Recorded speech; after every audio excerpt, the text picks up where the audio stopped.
Hello everyone, this is your own teacher Ramsha Zabta. Welcome back to my channel English Nest by Ramsha Zabta. First of all, I really want to apologize for putting a long gap in posting this video, but I was a little busy. I hope you guys understand and I hope you have missed me.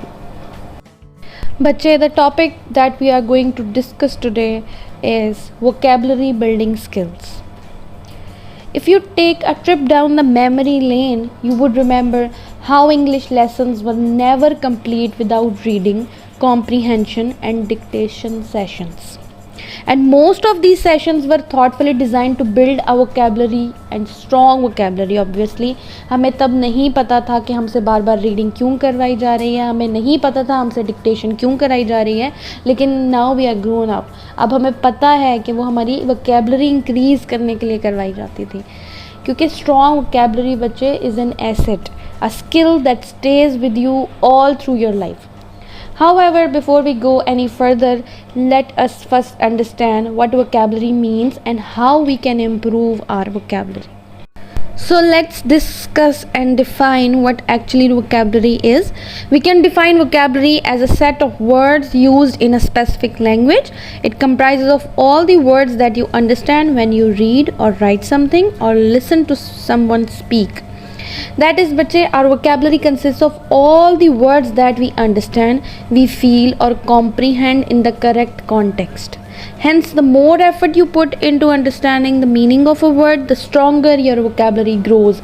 आप जितना ध्यान दोगे किसी भी word के ऊपर, उसको समझने के ऊपर, उसके कॉन्टेक्स्ट को समझने के ऊपर, आपकी vocabulary उतनी ही बढ़ती जाएगी. ठीक है. अब हम बात करते हैं इम्पॉर्टेंस ऑफ रिच वोकेबलरी की.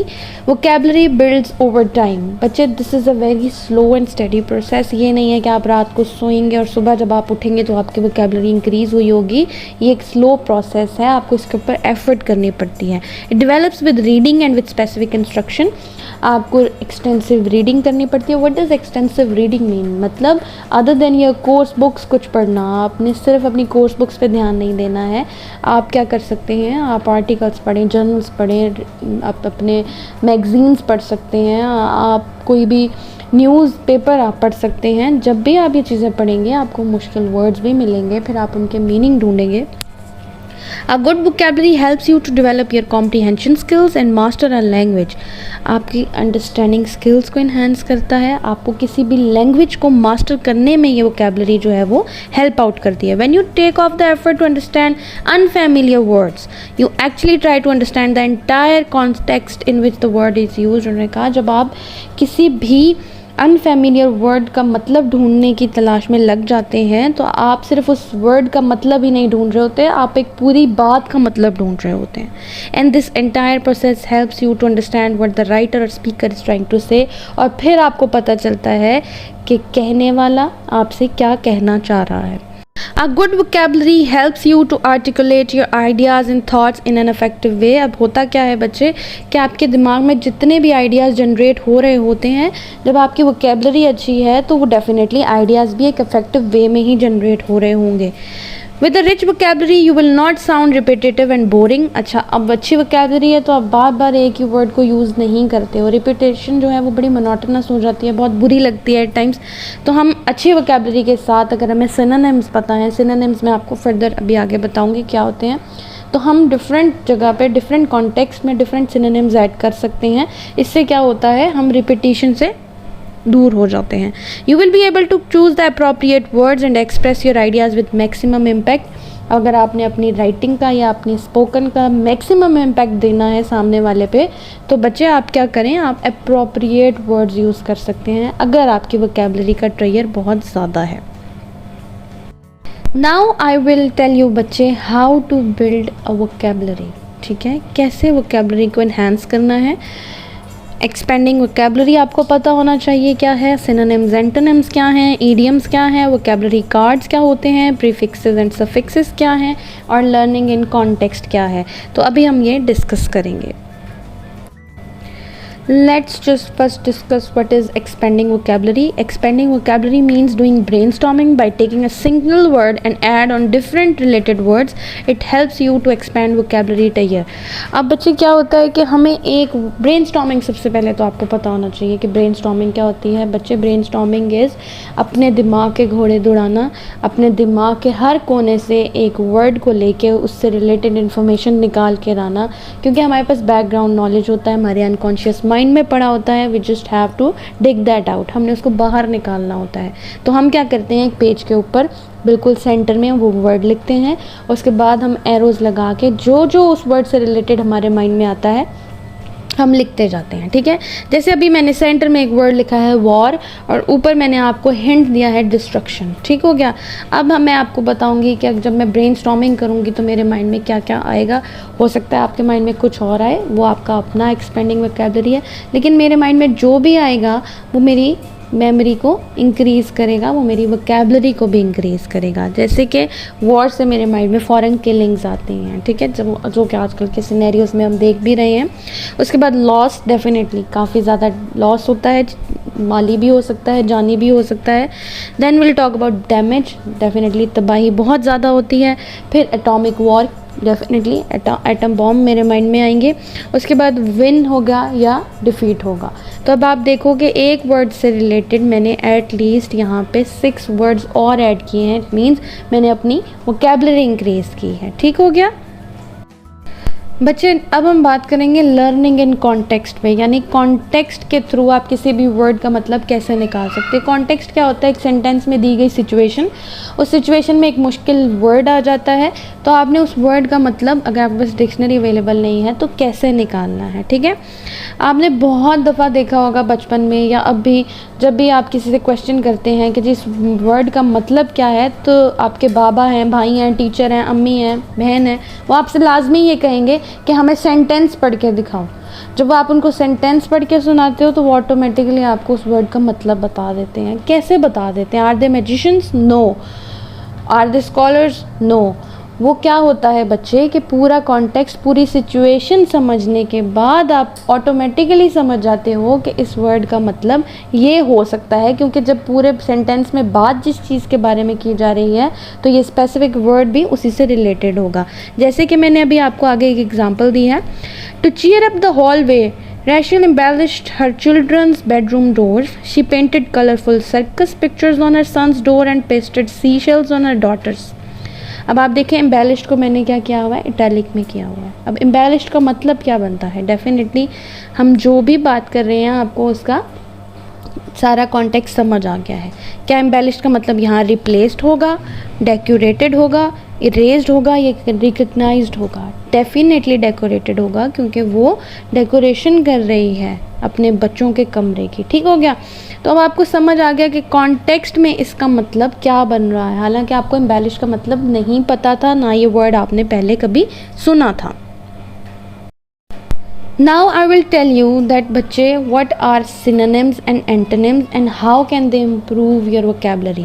Synonyms और antonyms आपके vocabulary को कैसे enhance करते हैं. Synonyms क्या हैं बच्चे, जिनका या तो सेम मतलब होता है एक वर्ड से या ऑलमोस्ट सेम होता है, मीनिंग उनका अपना जो वर्ड दिया गया है. जैसे मैं आपको कहूँ कि इंटेंसीफाई, तो इसका सिनोनिम होगा इंक्रीज़ करना. ठीक है, अब दोनों वर्ड्स का मतलब सेम है, सिर्फ वर्ड्स चेंज है. दैट मीन्स वो उनके सिनोनिम्स हैं, यानी उनका मतलब सेम है.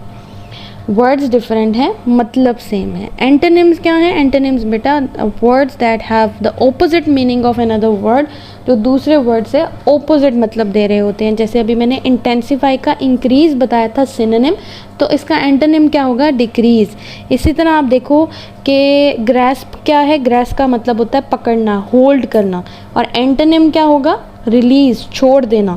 तो ये सिनोनिम्स एंड एंटोनिम्स, आपको एक वर्ड अगर पता है तो try to find out their synonyms and antonyms to increase your vocabulary. इससे क्या होगा, आप एक ही सेंटेंस में रिपीटिशन से बच जाओगे और आपको उस वोकैबुलरी इंक्रीज़ भी होगी, आपके पास नया ट्रेयर आएगा वर्ड्स का. अभी हम बात करेंगे ईडियम्स के बारे में. अक्सर लोग कहते हैं जी ईडियम्स का वोकैबुलरी स्किल्स में क्या लेना देना है. बच्चे, ईडियम्स का मतलब ये है कि डिफरेंट वर्ड्स जो कि आपको एक बिल्कुल ही डिफरेंट मतलब दे रहे होते हैं, वर्ड से रिलेटेड कोई मतलब नहीं दे रहे होते हैं, वो भी आपकी वोकैबुलरी को इंक्रीज करते हैं। A term defined as an expression whose meaning is different from the meaning of the individual word और different from its literal meaning.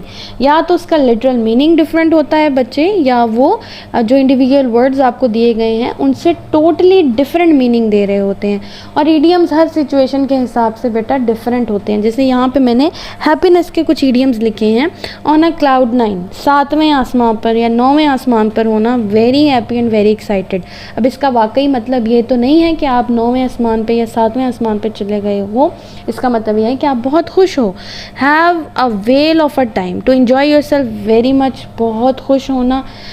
फिर है make somebody's day, to make somebody's feel very happy, you have made my day. Definitely nobody has drawn it on the page। इसका literal meaning ये थोड़ी है कि आपने मेरा दिन सफ़े पे बना दिया है, इट मीन्स कि आपने मेरा दिन अच्छा कर दिया है, ठीक है। तो अदर देन लिटरल मीनिंग वाले वर्ड्स को भी जानना वोकैबुलरी इंक्रीज करना होता है। अब हम बात करेंगे बच्चे वर्ड फॉर्मेशन के बारे में। वर्ड फॉर्मेशन में आपका आता है prefix and suffixes. Word formation आपको बहुत हेल्प करता है वोकैबुलरी इंक्रीज़ करने में। उसके लिए आपको पता होना बहुत ज़रूरी है प्रीफिक्सेस और सफिक्सेस क्या होते हैं। कोई भी वर्ड हम ले लें, ऑनेस्ट लेस सपोज मैं वर्ड लेती हूँ, वो हमारा रूट वर्ड कहलाएगा ऑनेस्ट, ठीक है।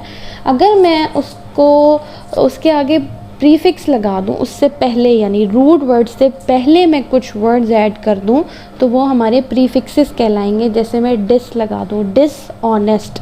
अब एक तो उसका मतलब भी बदल गया, एक हमारे पास वोकैबुलरी में नया वर्ड भी ऐड हो गया। ऑनेस्ट हमारा रूट वर्ड था, डिस मैंने साथ लगाया, डिसऑनेस्ट हो गया। डिसऑनेस्ट अब हमारे पास प्रीफिक्सेस लगने के बाद एक नया वर्ड हमारे पास आ गया। और ऑनेस्ट वर्ड को अगर मैं पकड़ूँ रूट वर्ड को और उसके एंड में मैं सफिक्स लगा दूँ, सफिक्स मतलब कुछ ऐसे वर्ड्स ऐड कर दूँ जो उसका मीनिंग चेंज कर दें। जैसे कि ऑनेस्ट से मैं क्या करूँ, ऑनेस्टली कर दूँ। डिसऑनेस्ट था हमारा प्रीफिक्स के साथ, ऑनेस्टली ly हमारा है, ऑनेस्टली हमारा क्या हो गया, एक नया वर्ड बन गया सफिक्स लगाने के बाद। अब मैं आपको इसको डिफाइन भी करके बताती हूँ। A prefix is a group of letters placed before the root of a word. For example the word unhappy consist of the prefix un combined with the root word happy। the word unhappy means not happy। अब क्या हो गया, मैंने एक prefix लगा के उसका मतलब चेंज कर दिया, मैंने उसका एंटोनिम बना दिया, उसको हैप्पी का अनहैप्पी कर दिया। A suffix is a group of letters placed after the root of a word। For example, the word flavorless consists of the root word flavor combined with the suffix less। The word flavorless means having no flavor, ठीक है। अब flavour एक word था, root word, हमने less लगाया और हमने क्या कर दिया, उसका मीनिंग चेंज कर दिया, हैविंग नो फ्लेवर, फ्लेवरलेस। अभी I have given you some examples from prefixes and suffixes. जैसे कि अन हो गया, not a reversal of something, like उसकी एग्जांपल क्या होगी, अनकवर। हमारा रूट वर्ड क्या था, कवर। इस तरह सफिक्स के हमने एंड में es लगाना है। करेक्टर था तो करेक्टर्स कर दिया, रीच था तो रीचेस कर दिया। ठीक हो गया बेटा। हमारी एक और बहुत इम्पॉर्टेंट टेक्निक है बच्चे जो हमारी वोकैबुलरी को इंक्रीज़ करती है, that is vocabulary cards. Vocabulary cards क्या हैं बेटा, हमारी बहुत ही हैंडी एड्स हैं। हैंडी एड्स मतलब जो हमारे लिए हर वक्त अवेलेबल हमारे पास हो सकती हैं। उसमें क्या होता है कि आप जैसा कि डेली हम देखते हैं कि बहुत सारे अनफेमिलियर वर्ड्स होते हैं जो हमारे सामने आते हैं रीडिंग करते हुए, या जब हमसे कोई बात कर रहा होता है तो आपने क्या करना होता है, उन वर्ड्स को आप लिख लें, पेपर के छोटे छोटे पीसेस बना लें और उसके बाद जस्ट नोट इट डाउन। ठीक हो गया। उसको लिखने के बाद अब आपने क्या करना है, उसको डिक्शनरी में उसका मतलब ढूंढना है और फिर उस पेज के ऊपर उस वर्ड के नीचे उसका मतलब लिखना है। या तो आप उसको हर वक्त अपने पास रखें ताकि जब भी आपको टाइम मिले कीप ऑन रीडिंग दोज, या आप उसको किसी ऐसी जगह पेस्ट कर दें जैसे सामने कबर्ड है या आपका साइड टेबल है, या कहीं भी आप उसको ऐसी जगह रखो जहाँ पे आपकी सबसे ज़्यादा नज़र पड़ती है ताकि आप उसको बार बार देखो, आपको उसका मतलब भी समझ आ गया क्योंकि आप डिक्शनरी देख चुके हो, और इस तरह आपको वो वर्ड आहिस्ता आहिस्ता याद हो जाएगा। मैंने अभी ये साथ आपको एक एग्जांपल भी दी है जियोलॉजिस्ट की कि इसका मतलब आपने कैसे ढूंढना है। आपने उस वर्ड के छोटे छोटे पीसेस किए हैं, उनके मतलब को इकट्ठा किया है और फिर आपने एक वोकेबलरी कार्ड बना लिया है। ठीक हो गया। अभी हम वाइंड अप करेंगे अपने टॉपिक को, क्योंकि ये जो टेक्निक्स हैं इतनी भी आप अगर डेली अपने ऊपर अप्लाई कर लें बच्चे, तो you will be extremely good in your vocabulary. अभी एंड में I would love to say that reading is the best way to improve your vocabulary. बच्चे रीडिंग करें, जितनी कर सकते हैं करें, एक्सटेंसिव रीडिंग करें, अपने कोर्स की रीडिंग करें, but just keep on reading. In addition it opens up new words and dimensions. You can start with magazines and short stories. आप अपने इंटरेस्ट के लिए बच्चे मैगजीन्स और शॉर्ट स्टोरीज भी पढ़ सकते हैं। You can also pick up articles in your field of interest. As you come across new words, circle the words and refer to the dictionary to check their meanings. Many a time a word has different meanings, so take your time to check how you can use the word in different context. अब आप जब meaning ढूंढोगे dictionary में उन words का जिनको आपने circle किया है बच्चे, तो आपको उस वर्ड के सिनोनिम्स में मिलेंगे, एंटोनिम्स में मिलेंगे। Now you are sensible enough to understand कि which word is to be used in different context. Finally, invest in some word board games and puzzles. आजकल ये है मोबाइल फ़ोन्स, तो इन्वेस्टमेंट की इतनी ज़रूरत नहीं पड़ती है आपको, बस आप करें, आप लेके आएँ ऐसी गेम्स जो वर्ड पजल्स होती हैं या गेम्स होती हैं। अदरवाइज़ ईजीएस्ट वे ये है कि आप अपने मोबाइल फ़ोन्स में वर्ड प्ले गेम्स जो हैं वो डाउनलोड कर लें। Games and puzzles are one of the most effective ways of learning anything new. Oral word building games also helps in learning new words. ये सारी चीज़ें आपको क्या करेंगी, हेल्प आउट करेंगी आपकी वोकेबलरी इंक्रीज़ करने में। ओके बेटा, this is all for today. Do mention in comment section that how many and which words you have added into your tray today. Stay tuned for more videos. और जैसा कि मैं हमेशा हर lecture ख़त्म करने से पहले आपको एक कोड देती हूँ, तो आज का हमारा कोड है be a life long student. The more you learn, the more you earn and more self confidence you will have. Okay बच्चे, and do not forget to like, subscribe and share. Take good care of your self. Take care. Bye bye.